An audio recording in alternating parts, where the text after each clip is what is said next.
कानून की नजरों में कानून का ये एक गोल्डन रूल है, ये एक विश्वविख्यात, जब कानून की किताब लिखी गई थी तो उसमें ये लिखा गया था कि 100 अपराधी छूट जाए लेकिन एक निरपराध को सजा नहीं होनी चाहिए।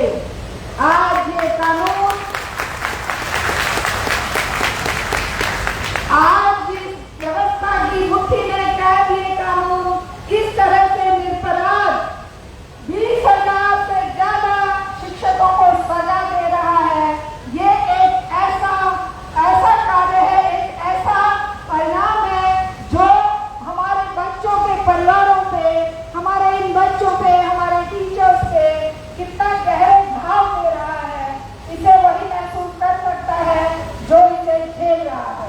लेकिन साथियों, आपके साथ All India Save Education Committee न केवल बंगाल में, पूरे देश में आपकी आवाज बुलंद करेगी और आपके साथ लगातार कंधे से कंधा मिलाकर इस लड़ाई को मुकाम पर पहुंचाएगी, आगे बढ़ाएगी। साथियों, All India Save Education Committee लंबे समय से टीचर्स को उनके हक दिलाने के लिए, जो जिस योग्य है, जो योग्यता से अपना एग्जाम पास करके आया है, जो योग्यता से इतने सालों तक बढ़िया परिणाम दे रहा था, जो योग्यता के अनुसार ही इंटरव्यू और एग्जाम में पास करके आपने अपॉइंटमेंट दिए, और अब अगर कुछ लोगों की गलती सब लोगों के ऊपर लादी जाती है तो इससे ज्यादा घटिया कोई बात, इससे ज्यादा अन्यायपूर्ण कोई बात हो नहीं सकती है इस व्यवस्था के लिए। साथियों, वैसे तो इस व्यवस्था में शिक्षा को सबसे निचले पायदान पर लाकर छोड़ दिया है।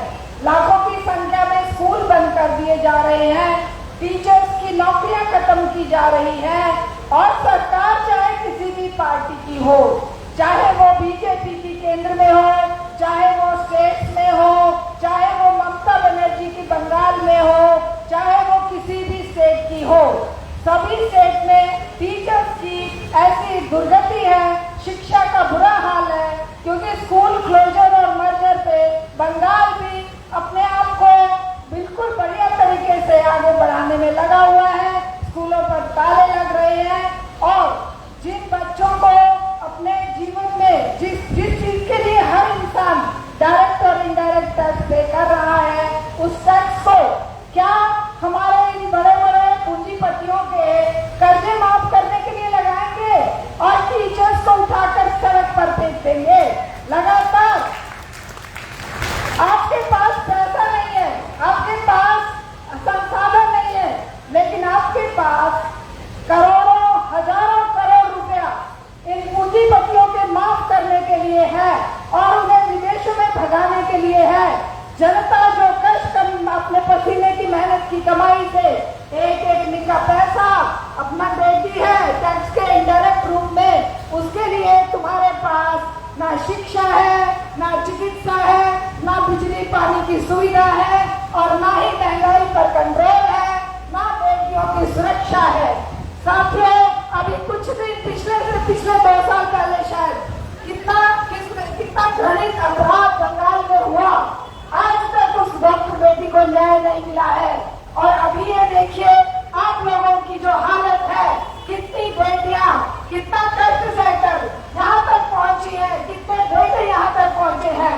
हम जानते हैं कि जंतर मंतर तक या रामलीला ग्राउंड तक दिल्ली से ही पहुंचना कितना मुश्किल है, और आप इतने कष्ट उठाकर यहाँ पर आए हो। जैसे कल मुझे पता चला था, मुझे बहुत पीड़ा हुई, मेरे दिल में बहुत दर्द हुआ कि क्यों नहीं ये बात हमें बहुत पहले पता चलती, हम इसको प्रोपेगेट करते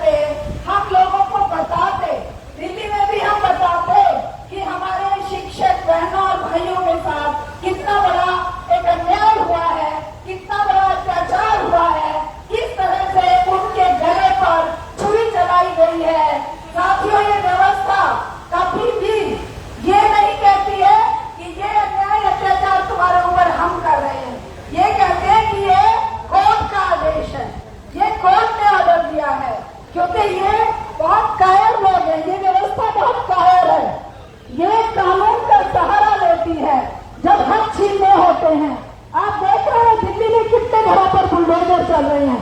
सरकार ये नहीं कह रही कि हम घर उजाड़ रहे हैं, हम इन गरीबों को दिल्ली में रहने देना नहीं चाहते, हम इनकी झोपड़ियों को बर्बाद करना चाहते हैं। वो सिर्फ ये कहते हैं कि कोर्ट के ऑर्डर से हम ये झोपड़ियां तोड़ रहे हैं। कोर्ट क्या आसमान से टपका है? कोर्ट में काम करने वाले, न्याय देने वाले लोग क्या वो इंसान नहीं है? क्या उनको घरों के अंदर की स्थिति नहीं पता है? घरों में चूल्हे कैसे जलेंगे, बच्चों की कैसे रोटी आएगी?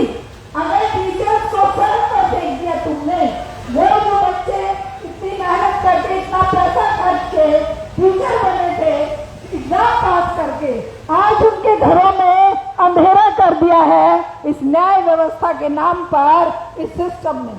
तो साथियों, आप घबराइए मत। ये आज की व्यवस्था के अंदर अगर कोई हक हम प्राप्त कर सकते हैं तो वो एकमात्र रास्ता है जन आंदोलन का। और शिक्षा के लिए, न केवल अपनी नौकरी बचाने के लिए बल्कि पूरे देश में शिक्षा बचाने के लिए all India save education committee का आह्वान है कि हम हर गरीब, हर दलित, हर पिछड़े, हर कमजोर वर्ग के बच्चे की शिक्षा, हर आदिवासी, हर बेटे की शिक्षा की जिम्मेदारी सरकार के ऊपर डालें और सुनिश्चित करें कि हर एक स्कूल में प्रॉपर टीचर्स हो, पूरी संख्या में टीचर्स हो, पूरे लर्निंग टीचर्स हो, क्वालिफाइड टीचर्स हो। तुम ऐसे नहीं कर सकते कि जिन बच्चों ने टीचर बनने में ट्रेनिंग ली है, तुम्हारे ही मापदंडों पर अपने आप को साबित किया है, आज तुम उन्हीं को फेंक दोगे निकाल कर। कैसे? अपने लिए तो ये सरकारें या ये पार्टियां, अपने लिए तो इनके सारे आंदोलन खड़े हो जाते हैं। ममता बनर्जी अपने लिए तो बहुत बड़ी बड़ी बातें करेंगी। क्या इन 20,000 टीचर्स के लिए कुछ नहीं बोलेंगी? क्या इनको बिल्कुल असहाय और अनाथ छोड़ देंगी? तो इसका मतलब क्या है? वो भी, कोई भी सत्ता में बैठी सरकार नहीं चाहती कि बच्चे शिक्षा प्राप्त करें और शिक्षा प्राप्त करने के बाद कोई मुकाम हासिल करें। और जो खुद संघर्ष करके मुकाम हासिल किया है, जो गरीबी से गुजर कर, जिसने अपनी शिक्षा पूरी करके अपने आप को खड़ा किया है, बुलंद आवाज में वो अपने हक मांगने की बात कर रहा है, उन्हीं से इन पार्टियों को, इस सत्ता को बहुत बड़ी दहशत है, डर लगता है। आप जैसे पढ़े लिखे युवाओं से, आप जैसे सुशिक्षित नौजवानों से, आप जैसे हक के लिए खड़े होने वाले लोगों से इनको बहुत डर लगता है। आपकी जगह अगर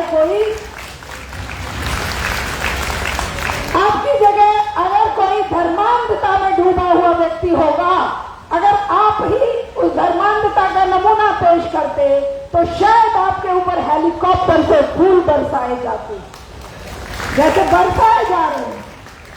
और डीएसपी, एसपी, डीआईजी सब आपके पैर दबाते। अभी तो आपको छोड़ दिया ना ग्राउंड में, उस समय पुलिस आपके पैर दबा रही होती। कितना बड़ा फ्रॉड है। एक सच्चाई की, ईमानदारी की, मेहनत की और अपने संघर्ष को आगे बढ़ाने की बात लेकर अगर आप इतनी दूर से आए हैं तो आपको सैकड़ों नहीं हजारों समस्याओं का सामना करना पड़ेगा यहां तक पहुंचने में। और